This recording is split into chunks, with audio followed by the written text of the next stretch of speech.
저는 한 2년 전에 제주도를 처음 갔습니다. 네. 뭐 여건이 되지 않아서 뭐 여러 가지 사정으로 가지 못하다가 저희 아이와 가족들과 함께 처음 제주도 여행을 가게 됐죠. 그래서 되게 설렜습니다. 많은 유튜버들이 이렇게 정리해 놓은 것들을 보면서 어느 코스로 가야 되고 뭐 이런 것들도 막 거의 한 달여를 이렇게 짰습니다. 제가 계획을요. 근데 저희가 딱 출발하려는 그 순간에 잊어버릴 수가 없습니다. 그 갑자기 태풍 찬투가 올라온다는 소식이 들렸습니다. 무시무시한 태풍이라고. 처음 가는 제주도 여행인데 어떡할까? 취소할까? 막 고민했습니다. 밤을 새워서 이 휴가를 이렇게 강원도로 돌릴까? 아침에 차라리 비행기가 결항이 되면요, 다른 펜션이나 뭐 이런 것들을 취소할 수 있다고 그러더라고요. 근데 아침 딱 눈을 떠서 보니까요, 출발 대기 뭐 이렇게 떠서 이건 가야 되는구나. 그래서 갔습니다. 뭐 난리도 아니었죠. 막 처음 갔는데요, 막 나무가 막 이렇게 막 저를 환영하고요. 뭐 비는 계속 오고요. 제 몸무게가 엄청난데 제가 바람에 막 밀리더라고요. 조마조마하면서 첫 여행을 마쳤던 기억이 아직도 생생합니다. 근데 또 하나의 제가 잊을 수 없는 기억이 있습니다. 아무래도 비가 오고 그러다 보니까 저희가 여행할 수 있는 경로가 좀 야외로는 가기가 어려워졌었거든요. 그래서 요즘 많은 사람들이 제주도를 가면 뭐 어떤 젊은 여성들은 아주 좋은 카페로만 그렇게 여행을 한다는 소식을 들었습니다. 그래서 뭐 저희도 여행 중에 한두 곳 정도는 갈 수 있지 않을까 생각하면서 뭐 이쁜 카페들을 찾아봤죠. 근데 찾아볼 때마다 제 마음이 좀 실망스러운 겁니다. 왜냐하면 어떤 카페는 네이버에 이미 공지가 딱 올라와 있습니다. 저희 카페는 노키즈 존입니다. 여러분, 노키즈 존이라는 걸 한번 혹시 들어보셨습니까? 그러니까 이곳은 어린 아이들이, 어떤 카페는 아주 명시되어 있습니다. 7세 미만의 어린 아이들은 이렇게 올 수 없습니다라고 공지가 되어 있습니다. 그럼 여긴 못 가겠네. 또 다른 곳을 찾아봅니다. 거기도 그러하다고 합니다. 또 어느 곳을 찾아보니까 거기는 저희가 여행할 수 있는 경로에서 너무 멀고 또 뭐 그래서 못 가고요. 어느 곳은 또 찾아봤더니 그날은 쉬고, 이래가지고 카페를 한 곳도 못 갔던 기억이 있습니다. 좀 마음이 좀 서운했습니다. 애기 데리고 다니는 사람들은 어떡하라고 노키즈 존일까? 물론 이해는 됩니다. 나는 내 돈을 내서 지금 제주도까지 와서 카페에 왔고, 난 좀 조용하게 내 지인과 내 함께 온 친구와 대화를 나누다가 하고 싶은데 막 어린아이들이 와서 막 시끄럽게 굴고 하면 아마 그들이 좀 싫을 것 같습니다. 하지만 또 반대 입장에서는 그러한 문구가 굉장히 서운할 수밖에 없죠. 우리는 모두 어떤 거절의 의사를 표명하면서 살아갑니다. 미국 1960년에는 이런 일이 있었습니다. 2월 1일이라고 하네요. 노스캐롤라이나주의 어떠한 그 백화점의 식당에 이런 일이 있었습니다. 4명의 흑인 대학생이 들어와서 그 간이 식당에 들어와서 커피 4잔을 시켰습니다. 근데 점원은 주문을 받지 않습니다. 왜냐하면 그 당시에 그 미국 사회 안에서는 흑인이 갈 수 있는 카페와 그렇지 않은 백인들이 이용하는 카페가 따로 분리되어 있었던 겁니다. 그래서 근데 현저히 적었겠죠. 그래서 이 흑인 대학생들이 약간 반발심에서 백인들만 들어갈 수 있는 한 간이식당에 들어가서 커피 4잔을 시킨 겁니다. 그 카페가 문을 닫을 때까지 점원은 주문을 받지 않았습니다. 이 4명의 대학생들은 끝까지 그 자리를 지키고 가게가 문이 닫을 때까지 있었습니다. 그리고 그 둘째 날 자신들의 친구들 더 데리고 갔습니다. 그리고 또 문이 닫을 때까지 있었습니다. 셋째 날에는 60여 명의 사람들이, 흑인 청년들이 시위를 하게 되는 시위로 발전하게 됩니다. 그리고 이것이 미국 남부 전체 여러 도시로 퍼지기 시작했다고 합니다.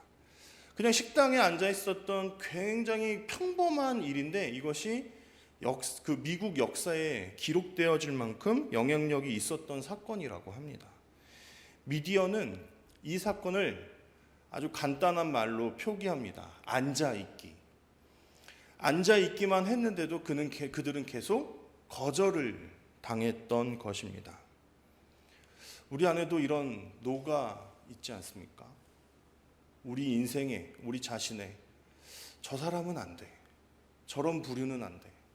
어떤 직장, 어떤 직종은 안 돼. 뭐 이런 노들이 우리에게 있을 수밖에 없죠. 예수님이 사셨던 그 당시에 유대교는 노존이 참 많았습니다. 뭐는 안 되고 뭐는 안 되고, 안식일에 뭐 1.2km 밖을 나가면 안 되고요. 뭐 병든 누군가를 치료해서도 안 되고요. 밀 이삭을 잘라서 먹어서도 안 되고요. 여러 가지 노를 가지고 있었습니다. 그래서 그런 노존, 그런 거절, 그런 영역 안에서 많은 사람들은 궁핍해지고요, 마음이 상하고요, 다치는 일들이 일어났습니다. 하지만 예수님께서 이 땅에 오셔서 하신 것 중에 하나는 그분께는 노존이 없었다는 것입니다. 그 누구도 예수님께 나아가서 친구가 됐고 그분의 은혜를 입을 수 있었습니다. 2, 3년이라는 시간 동안 함께 동고동락했던 제자들은 그런 예수님의 마음을 닮아가지 못합니다. 하지만 사도행전의 역사를 보니까 점점 그들이 예수님처럼 변해가고 있었습니다. 처음에는 그들도 일정한 거절의 의사를 표하는 사람들이었거든요. 예수님, 저런 친구가 오는데요, 좀 불편합니다. 하지만 오라고, 마땅히 오라고 예수님은 그들에게 말합니다. 그런데 이제 점점 사도들도, 그 제자들도 그들 안에서 노가 사라지는 것을 발견하게 됩니다. 오늘 본문 그쵸? 성전 미문에 앉아있던 앉은뱅이, 걷지 못하는 이를 고친 사건, 이건 굉장히 많이 우리가 본 이야기입니다. 3장에서 시작해서 4장에서 마무리가 되는 이 작은 단락의 이 이야기는요, 베드로와 요한이 어떤 한 남자를, 남자인지 여자인지도 사실은 명확하지 않습니다. 한 사람을 일으키게 됩니다. 그런데 이 단락이 끝나는 4장 마지막 쪽에 가면요, 이 이야기가 이렇게 끝납니다. 4장 21절 후반절과 22절입니다. 우리 함께 읽어보겠습니다. 시작. 이는 모든 사람이 그 된 일을 보고 하나님께 영광을 돌림이라. 이 표정으로 병 나은 사람은 40여 대나 되었더라. 글을 쓰는 사람의 관점에서 만약에 이 글을 좀 이쁘게 잘 끝내고 싶다라고 생각한다면요, 어디서 끝내는 게 맞을까요? 21절에서 끝나면 되게 이쁘게 끝나지 않겠습니까? 모든 사람이 그 된 일을 보고 하나님께 영광을 돌렸다. 그러니까 이 이야기는 이렇게 되죠. 병든 자를 걷지 못하는 사람을 고쳤습니다. 그런데 베드로와 요한은 그냥 그 시로 자리를 떠나려고 했는데 그가 그들을 붙잡습니다. 은인이니까요.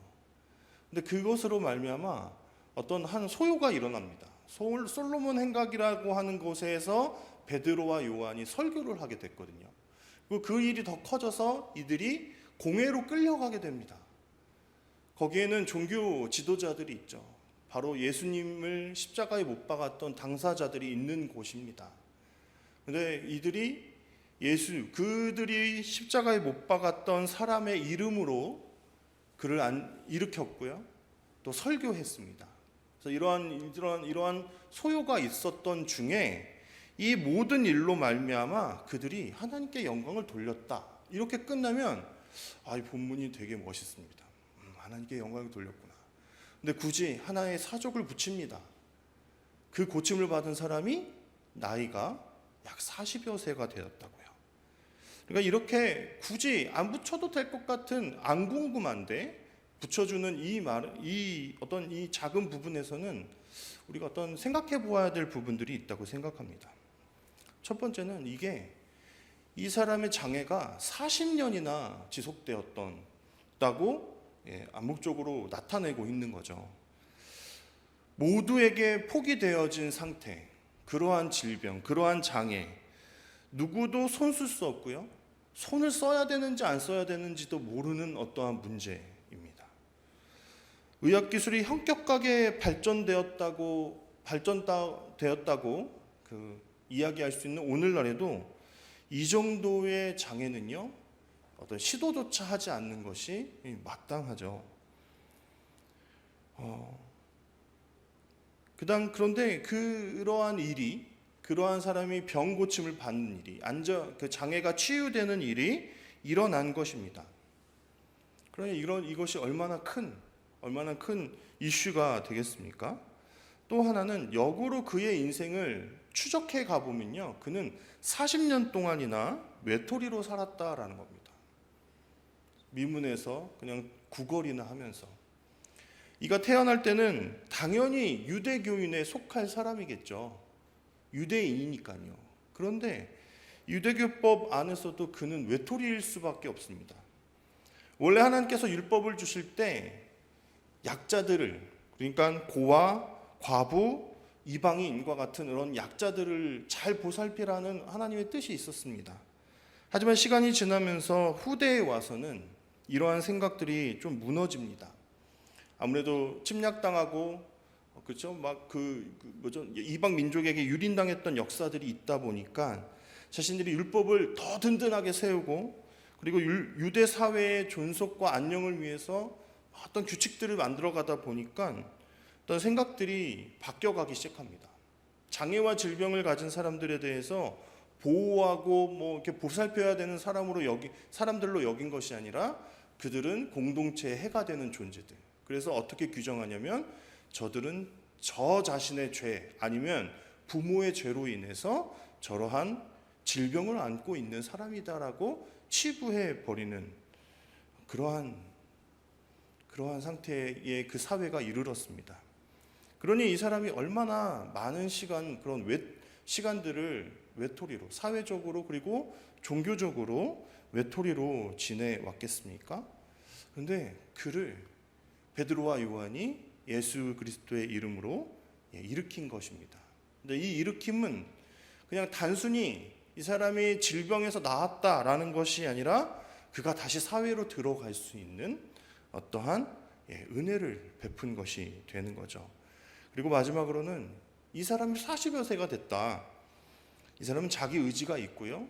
그리고 충분히 이것이 어떤 가스라이팅이나 누구의 협박이나 이런 것으로 된 것이 아니라 자신의 의지로 이 사람들이 나에게 은혜를 베풀었습니다라고 고백할 수 있는, 그리고 그 이후의 삶이 어떠하게 펼쳐지든 선택할 수 있는 나이다라는 것을 동시에 보여줍니다. 저는 생각해 봤습니다. 만약에 이 사람이 원래는 걸을 수 있었습니다. 그런 사기들이 가끔 일어나잖아요. 잘 걷는 사람 못 걷는 척 해가지고 일으키고 막 헌금 요구하고 기도원이나 나쁜 사이비 교주들이요. 만약에 그래서요, 사도들과 짜고 치고 일어나고 그래서 예수님의 이름을 증거했어 라고 종교 지도자들이 우긴다고 할지라도 왜 굳이 그 당시에 대세였던 유대교를 포기하고 기독교인들의 편을 들겠습니까? 사회적 약자인 이 안진뱅이이고 거린인 이 사람이 왜 조금 더 강한 편에 손을 들겠습니까? 그런 일이 일어날이 만무하다라는 거죠. 그는 태어날 때부터 유대교인일 수 있었습니다. 하지만 외톨이였습니다. 그렇다면 이제 그가 일어난 후에 그는 누구를 선택할까요? 어디를 선택해서 그가 살아가게 될까요? 자신을 거들떠보지도 않고 소외시키고 구걸이나 하게끔 만들었던 유대교인으로 남아있을까요? 아니면 은과 금, 동전 몇 푼을 주기를 바랬던 자신에게요, 걷게 하고 또 새로운 삶을 허락하신 예수님을 따라갈까요? 당연히 그는 예수님을 따라갔을 것입니다. 그래서 그 이후에는 이름도 등장하지 않고 사실 성별도 잘 모르겠는 이 사람은 초대교회의 일원이었을 것이라고 추정해도 무리가 되지 않습니다. 그는 마땅히 예수님을 따랐을 것이라는 거죠. 베드로와 바울의 이야기가 대부분인 사도행전을 보면요, 그들은 그렇게 살아갑니다. 예수님의 이름을 전하고 또 예수님의 이름으로 그들 어떤 이들과 친구가 되고 우정을 쌓고 함께 교회 공동체를 만들어 갑니다. 어떨 때는 많은 군중 속에서 복음을 전하고 많은 이들을 예수님께로 돌아오게 하는 역사도 있었지만, 때로는 아무도 전도하지 못하고 매를 맞고 쫓겨날 때도 있었고요. 어떤 성에서는 단 한 명밖에 구원하지 못하는 그런 때도 있었습니다. 7 집사 중에 하나였던 빌립에게는 먼 길을 가서 한 사람에게 복음을 전파하라고 합니다. 에도피아 재정부 장관인 사람에게 복음을 전하죠. 예전 교회들이 많이 했던 전도대 같은 것을 하면요, 스데반 집사와 같은 사람들은 정말 혼날, 욕먹을 사람 중에 하나죠. 잘 구슬려서 교회 데리고 오라고 했더니요, 광장에서 엄청 과격한 설교를 해가지고요, 돌에 맞아서 순교하십니다. 답답한 노릇이죠. 하지만 그들은 아무 소득이 없고 때로는 아무도 예수님의 이름을 받아들이지 않을 것 같았던 그러한 현장 속에서 예수님의 이름을 증거하면서 살아갑니다. 칼세미나라는 제자 양육 연수가 있습니다. 과거 오카누 목사님이 담임하셨던 사랑의 교회를 중심으로 많이 유행했던 제자 양육, 그러니까 제자를 양육하는 지도자들을 위한 세미나였습니다. 그것이 요즘에는 많이 무색해지고요, 여러 가지 의미들이 퇴색했지만, 그 세미나 그리고 오카누 목사님이 계속 강조하셨던 이야기 중에 한 가지 계속 제 마음속에 기억에 남는 게 있습니다. 그것은 바로 한 사람 철학입니다.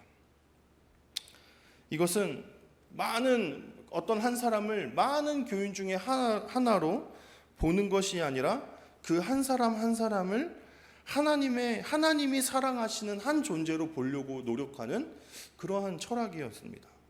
그래서 어떤 분들은 한 명을 대상으로 1년 가까이를 제자 양육을 하셔서 그들을 또 교회의 일원으로 만들기도 하시고, 또 어떨 때는 정말 밤 늦게까지, 밤을 새서까지도 그렇게 성경을 가르치려고 하는 그런 애씀이 그 정신 안에 녹아져 있었습니다. 예수님은 많은 병자들을 고치시느라 밤늦게까지 일하시는 일도 마다하지 않았습니다. 한 여인을 위해서 금기의 땅인 사마리아 땅을 가시죠.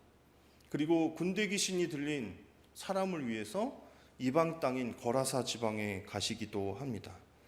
많은 사람들이 밀집해 있는 곳만 다니신 것이 아니라 그렇게 꼭 구해야만 하는 한 사람 한 사람을 찾아 다니신 분이 바로 예수님이셨습니다.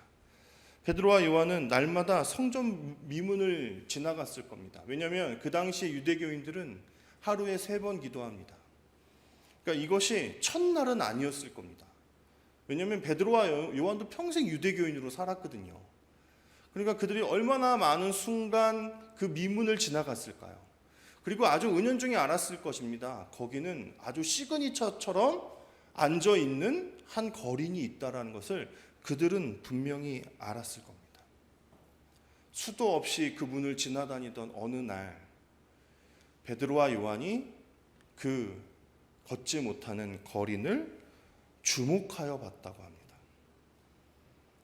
그 전까지는 그냥 사람 베드로와 요한의 눈으로 봤다면, 이제는 예수 그리스도의 눈으로 보기 시작한 겁니다. 그에게 그냥 동전 몇 푼을 던져주면 끝날 수도 있는 그러한 일이 예수님의 이름으로 그를 기어코 걷게 해야 되는 일로 발전한 것입니다. 은금을 주고 끝나는 것, 이거는 어떻게 보면 너무나 쉬운 일입니다. 서울대 문화인류학을 전공하시고 가르치시는 교수님인 것 같아요. 그분의 책을 제가 보게 됐습니다. 사람, 장소, 환대라는 책입니다. 그 책에 이러한 이야기가 나와요.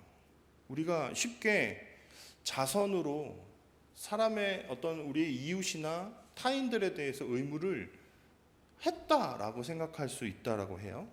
근데 우리가 자선을 할 때 뭘 하지 않냐면 잘 눈을 마주치지 않습니다. 그 교수는 특히 그랬대요. 자선을 할 때 눈을 마주치지 않았대요.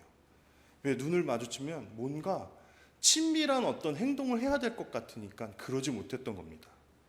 그래서 늘 눈을 맞춰주지 못하고 구제를 했다고 해요. 그러면서 그가 생각하게 된 거예요. 자선은 이러한 기능을 갖고 있다. 이러한 부족함을 갖고 있다는 것. 우리 그 책의 내용을 한번 함께 읽어보도록 하겠습니다. 시작. 자선은 되갚을 능력이 없는 사람에게 주어지는 선물이므로 그 안에 이미 상대방의 명화에 대한 평가절하가 들어있다. 네, 다 그렇지 않을 수 있습니다. 정말 사랑의 마음으로 구제할 수 있죠. 하지만 아주 많은 경우의 자선, 누군가에게 은금 몇 푼을 던져주는 일은 그 안에 이미 나는 베푸는 사람, 너는 받는 사람이라는 어떤 기본 설정이 깔려 있다라는 거예요. 그러니까 그냥 우리가 쉽게 하려고 하는 그 자선으로는 진짜 사랑이 일어나지 않는 거죠. 그 사람, 장소, 환대라는 것은 어떻게 사람다움에 대한 이야기를 이렇게 찾을 것인가? 그것은 그 사람에게 어떠한 일정한 장소가 주어져야 된다. 뭐 이런 이야기들을 진행하는 책이거든요. 진짜 사랑이 일어나지 않는다라는 거예요. 이 교수님이 대학 시절 논문 주제를 찾으려고 길거리를 헤매다가요, 이러한 시도를 해봅니다. 길에서 국어라는 사람과 친해져 보자. 그래서요, 이러한 행동을 했다고 해요. 자신의 이야기를 담은 것을 제가 한번 읽어보도록 하겠습니다. 한 노인을 만나게 되는데요. 그는 중국에서 온 교포였는데 내가 늘 지나다니는 버스 정류장 근처에 자리를 펴고 초라한 행색으로 앉아 있었다. 내가 말을 걸자 당황하는 기색이었지만 이내 마음을 열고 이런저런 이야기를 들려주었다. 조금 뒤에 우리는 식당으로 가서 국수를 먹었다. 내가 말하고 싶은 것은 그가 한사코 나를 대접하려고 했다는 점이다. 나는 그가 힘들게 번 돈을 쓰게 하고 싶지 않았지만 그는 내게 계산을 하도록 내버려 두지 않았다. 식사를 마친 후에 그는 약국에 들어가서 나에게 줄 바카스와 자기가 마실 활명수를 샀다. 우리가 모르는 사이일 때는 나는 그에게 종종 돈을 주었지만 그날부터는 더 이상 그럴 수 없었다. 왜냐하면 이야기를 나누고 그와 눈을 마주치고 거기서 우정이 생기다 보니 이젠 이를 그냥 간단한 자선으로 끝낼 수가 없는 사이가 되어버린 겁니다. 거리는 이미 그 상태와 그 처지 자체가 굴욕적이고 모욕적입니다. 그냥 그 상태가 그러한 거예요. 누가 기어이 가서 너는 왜 이렇게 더럽고 냄새나고 행색이 남루하냐라고 굳이 얘기해 주지 않아도 그의 상태 자체가 이미 치욕스럽고 모욕스러운 상태다라는 거예요. 근데 거기에 그냥 자선은 한다고 해서 그의 굴욕적인 상태, 그것이 나아지는 것은 아니다라는 거죠. 자선은 내가 주는 사람, 너는 받는 사람, 이러한 위치의 차이를 내포하고 있기 때문에 그는 여전히 굴욕적인 상태일 수밖에 없다라는 겁니다.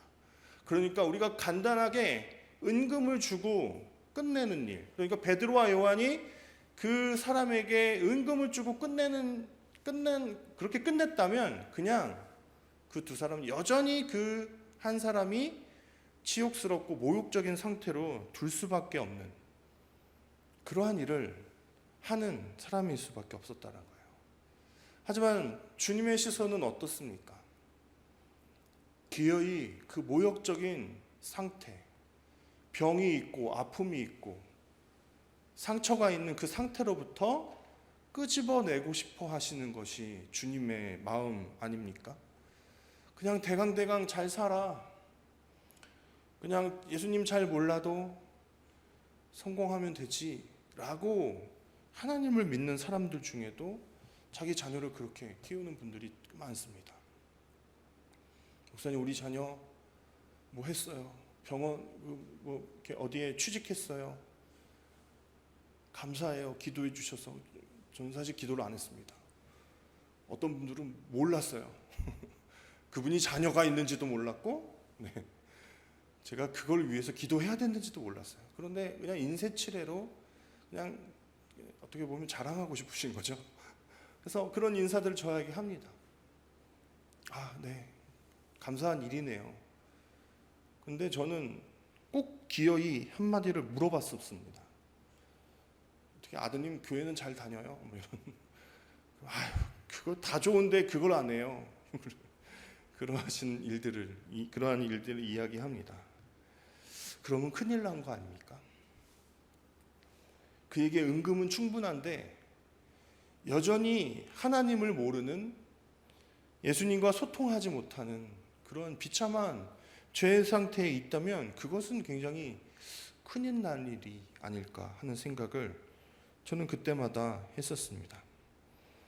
돈으로 하는 구제가 나쁘다라는 거 압니다. 그것도 필요합니다.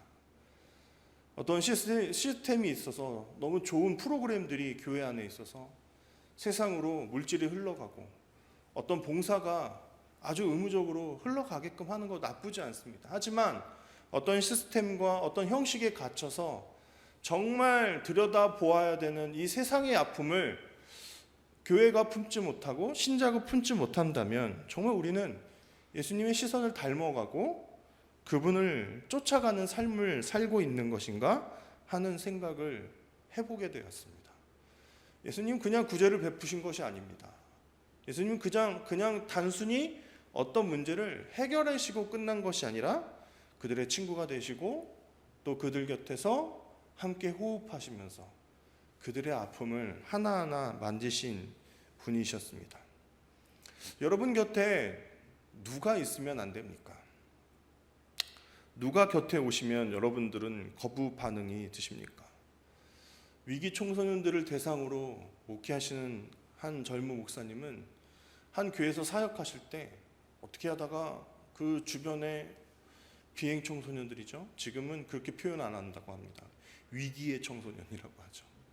그런 청소년들이 막 교회에 왔다 갔다 하더래요. 그들에게 맛있는 거 사주고 좀 친해졌습니다. 그랬더니 아이들이 교회를 왔다 갔다 하는 거예요. 나올 것도 아닌데 막 뭐 평일에도 와서 라면도 끓여 먹고 막 그 정수기에, 그러면요 주변이 지저분해집니다. 막 라면 가루 떨어져 있고. 그러니까 교회의 여러 중직자들, 관계자들이 그걸 불편하게 여겼다고 합니다. 그래서 그분은 일반적인 교회에서 사역할 수 없다라는 걸 깨달았어요. 그래서 나와서 아예 그 비행 청소년들을 대상으로, 그러니까 위기의 청소년들을 대상으로 사역하시는 일을 지금도 하십니다. 이분의 이름은 이요셉 목사입니다. 이요한인가? 좀 헷갈립니다. 이요셉 아니면 이요한입니다. 제가 신학교를 가려고 고3 때 막 준비를 했습니다. 근데 저희를 굉장히 아껴주시던 성가대 선생님이요, 저와 제 친구가 신학대학을 준비한다는 것을 알고는 부르셨어요.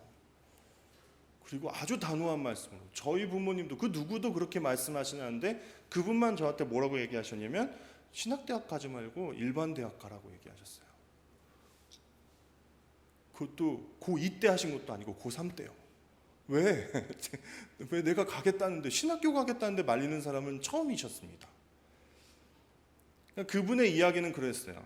너가 또 대학원을 갈 건데 계속 믿는 사람들 곁에만 있지 말고 좀 믿지 않는 사람들 곁에서 술집도 한번 따라가 보고, 그래서 술을 마실지 안 마실지를 좀 마음의 갈등도 해보고, 그들이 인생을 살아가려고 할 때 어떤 문제를 가지고 고민하고 하는지도 좀 네가 곁에서 본 후에 신학대학원을 가도 늦지 않지 않니? 라고 얘기하셨어요. 되게 불편해졌습니다. 그리고 저와 제 친구는 둘 다 그 시로 신학대학교를 갔죠. 근데 그 말씀이 지금도 너무 후회가 됩니다. 제가 신학대학교를 나오고 신대원을 다니고 목사 안수를 받기까지 제가 생각해보면 하나님을 믿지 않는 비그리스도인들과 접촉했던 일이 별로 없습니다.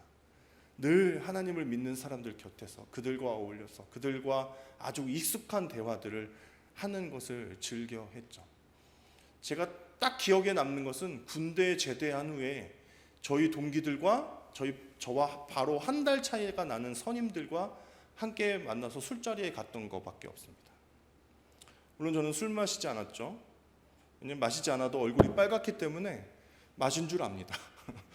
더 흥분해서 막 떠드니까 너 마셨냐? 라고 해요. 안 마셨는데. 불편한 건 그런 거예요. 제가 군대에서도 별명이 껌목사였습니다. 아직 졸업도 안 했는데 저는 군대에서 권목사로 불렸어요. 근데 술자리에서도 권목사 하는 건 좀 반칙 아닙니까? 제가 마음이 너무 불편하지 않겠습니까? 어느 정도는 즐거웠지만 그렇게 계속 나가고 싶지는 않았습니다. 그 친구들은 그 후에도 한번 또 보자. 여러 번 저를 초대했습니다. 자신들의 술자리로요. 하지만 저는 그 자리가 좀 불편했고 그냥 굳이 하나님을 믿지 않는 사람과 이렇게 막 섞이는 것이 그게 그렇게 생산적인 일인가 하는 생각들을 하면서 그 자리를 나가지 않았습니다. 하지만 그렇게 살아온 인생이 인생까지 들먹일 필요가 있는지 모르겠지만 너무 후회가 됩니다. 누구도 하나님의 마음으로 들여다볼 수 없는 그러한 상태가 되어버린 것은 아닌지 하는 생각이 들었습니다. 그러니까 제 안에는 철저하게 비기독교인 존이 있었던 거죠. 일반 대학에 가라던 선생님만 말씀, 그리고 얼마 되지 않지만 비기독교인들과 대면해서 그들과 친구가 되는 그러한 순간들을 하나님은 오히려 더 기뻐하셨을 수 있겠다 하는 생각을 은뜩 해보기도 합니다. 예수님은 우리를 노하지 않으셨습니다. 우리도 뜯어보면 너무나 더럽고 추악하고 부패한 것이 너무나 많은데 우리가 사실 자격 조건이 그렇게 많지 않을 수 있는데 하나님은 우리를 어떤 기준에 맞춰서 들여다보시거나 평가하시거나 면접하시거나 시험 치르시지 않고 그냥 우리를 있는 그대로 예스 해주셨습니다. 그런데 우리가 오랜 시간 신앙생활하고 교회 안에 있다 보니 우리도 모르는 사이에 어떤 노가 생겨버린 것은 아닌지 돌아봅니다. 우리 아이들이 수련회를 하고 중고등부 아이들이 수련회를 하고 나서 이런 이야기합니다. 목사님, 왜 봄 수련회, 가을 수련회는 없어요? 수련회를 더 길게 하면 안 돼요? 이래요. 1박 2일로 할까 2박 3일로 할까 고민하다가 겨울 수련회 2박 3일로 했습니다. 그러한 이유는 애들이 2박 3일로 하자고 했어요. 제외 계획이 아니고 봄 수련회, 가을 수련회까지 하면 얼마나 힘든데 그런 이야기를 하는지 잘 모르겠습니다. 근데 어쨌든 그 수련회에서 함께 어울리고 그렇게 그래서 기도하는 게 그 아이들에게는 적지 않게 힘이 된 모양입니다. 그런데 안 된다고 했습니다. 왜요? 이것은 어떻게 보면 변화산에서 모세와 엘리야를 봤는데 너무 좋아서 예수님이 여기다가 초막셋을 짓고 계속 살죠? 라고 얘기하는 제자들의 모습과 똑같기 때문입니다. 항상 하나님께서는 예수님은 우리를 문제가 있는 그리고 아픔이 있고 상처가 있는 곳으로 가게 하시는데 우리는 자꾸 좋은 영광의 자리에만 있으려고 하니까요. 교회를 하고 싶습니다. 사람들은 개척한다라고 얘기하는데 그 말이 저한테는 좀 너무 거창해서 불편합니다. 제가 예인교회로 올 때부터 하고 싶습니다라는 것을 표시했습니다. 아직 언제가 될지 모르지만 계획들을 세워나가야겠지만 하고 싶습니다. 근데 두렵고 떨립니다. 어떡하지? 나가서 뭐 하지? 진짜 비기독교의 친구들도 별로 없고요. 연락도 다 끊고 어떻게 세상과 소통하는 할까? 이런 방법도 없습니다. 늘 두렵고 떨립니다. 근데 압니다. 가야 된다는 걸요. 세상으로 나아가지 않으면 더 이상 이 세상에 있는 사람들을 하나님께로 인도할 수 없다는 걸 이제 아니까요. 어떻게 하다가 계속 고민하다가 이러한 엉뚱한 생각을 해보았습니다. 요즘 당근마켓이라는 거 아시죠? 거기에 요즘은 되게 재미난 것들이 많이 생겼습니다. 심지어는 붕어빵 가게의 위치도 당근에서 알려줍니다. 어느 지점이 열었는지. 엄청 좋은 세상에 살죠. 거기에 가장 자기가 사는 지역에서 가까운 어떤 업체나 어떤 곳에서 올리는 알바 이런 것들도 막 이렇게 올라옵니다. 그냥 문득 보다가 이런 걸 봤습니다. 오늘 11시부터 12시까지 일하실 분 시급 10,000원. 일은 뭐냐? 자기가 카페에 있는 그 머신을, 커피 머신을 옮겨야 되는데 혼자 못 옮겨서 들어주면 된다는 거야. 한 20분, 30분 하면 1시간 시급을 준다는 거죠. 해볼까? 그래서 용돈 벌까? 뭐 이런 생각 잠깐 했었습니다.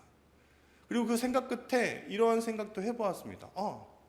그냥 교회 목사가 가서 해주고 돈 받지 않고 그냥 저는 돈 받지 않겠습니다. 그리고 어느 교회에서 일하는 사람이고요. 예수님 믿는 사람입니다.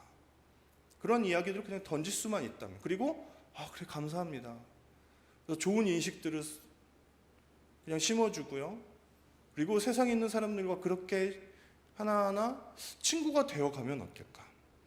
제가 먼저 개척하신 분의 이야기들을 책으로 읽었습니다. 교회로 가는 길이라는 책에서 그 목사님은 이렇게 표했어요. 편의점에서도 일해보고요. 어떤 공구 업체에서도 일해봐요. 40이 넘었는데 자기가 말단 직원이에요. 그런데 그냥 열심히 했답니다. 그리고 거기에 만나는 직원들과 잘 좋은 관계들을 맺어갔대요. 그냥 단지 그 한마디를 듣고 싶었답니다.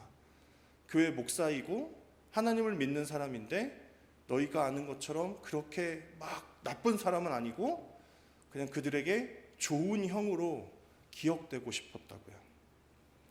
여러분 주변에는 누가 계십니까? 혹시 저처럼 많은 벽을 치고 많은 노라는 벽을 치고 그렇게 하나님을 믿는 사람들과만 소통하면서 혹여나 살고 계시진 않습니까? 혹 우리 가운데 하나님을 잘 모르는 사람들이 곁에 있다라는 것은 주님께서 우리에게 그 주님의 시선으로 그들을 바라볼 수 있도록 어떤 기회를 주시는 것은 아닐까요? 우리는 우리 주변에 있는 우리 아둘람을 넘고 또 우리 교회를 넘어서 하나님의 이야기를 몇 번이라도 해볼 수 있는 하나님을 믿지 않는 사람이 있으신가 물어보고 싶습니다. 주님께서는 우리를 거절하지 않으셨습니다. 그래서 우리도 그 어떤 노존도 만들지 않기를 원하십니다. 혹여나 우리 안에 그러한 노존이 있다고 해도 하나님께서 그것들을 허무시고 주님의 마음을 갖게 하시고 또 그들에게 나아가서 예수님의 이름을 증거하기를 원하고 계십니다. 저와 여러분이 그러한 예수님의 도구가 되기를 간절히 소원합니다. 우리 함께 기도하겠습니다.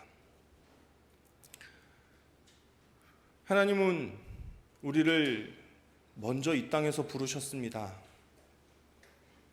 왜 우리가 먼저여야 했는지 우리는 잘 모릅니다. 내가 아는 그 누군가보다 더 낫거나 더 착하거나 더 선하거나 더 성품이 좋은 것도 아닌데 왜 우리가 주님 곁에 먼저 있는지 우리는 잘 알지 못합니다. 우리는 잘 알지 못하지만 우리가 하나님 안에 지금 들어있다라는 것은 그냥 우리만 호의호식하고 교회 공동체를 기뻐하고 그냥 이 안에서 잘 먹고 잘 사는 것만이 하나님의 뜻이 아니라는 것입니다. 우리 밖에 여전히 성전 미문에 앉아서 어떤 누군가의 도움의 손길을 기다리고 여전히 사회 속에서 가정에서 그가 속한 어떤 세상에서 상처받으며 모욕스러운 상태로 머물고 있는 그 누군가가 있다라는 사실을 우리에게 깨닫고자 그리고 그들에게 나아가고자 우리를 먼저 선택하신 것입니다. 그 이야기를, 그 일을, 그 하나님의 경륜을 알아갔던 사도들은 세상을 예수님의 이름으로 변화시키기 시작했습니다.